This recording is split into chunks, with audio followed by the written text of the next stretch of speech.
دا ګلپاڼه ده. هغې په دې وروستیو کې د جرمني تابعیت ترلاسه کړی دی. هغه هیجاني ده ځکه پارلماني ټاکنې نږدې دي. دا هم اوس کولی شي رایه وکاروي. خو هغه به چاته رایه ورکوي؟ په هرو 4 کالونو کې د جرمني هغه وګړي چې عمر یې له 18 کالونو لوړ دی د جرمني فدرالي پارلمان یا بونډسټاګ ته نوماندو کسانو ته رایه ورکوي.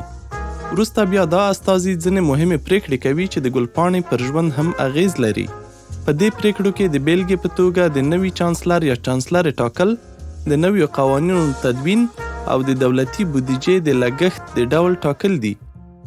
ګلپاڼه سیاسي بحثونه څاري او د سیاسي ګوندونو اجنډاوې لولي څو له رایه ورکولو وړاندې په هر څه ځان وپوهوي.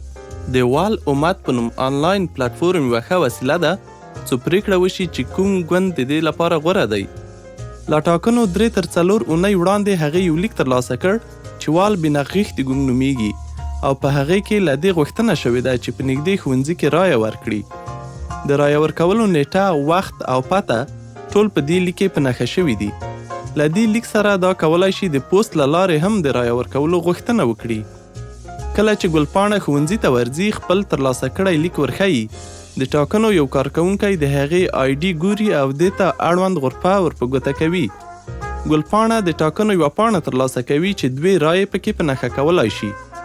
له لومړۍ رایې سره هغه د خپلې ټاکنیزې حوزې یوه نومان ته رایه ورکوي. له دوهمې ټاکنې سره هغه یوه ګوند ته رایه ورکوي. هر ګوند چې هر څومره ډېرې رایې واخلي هماغومره زیات استازي بونډسټاګ ته ځي.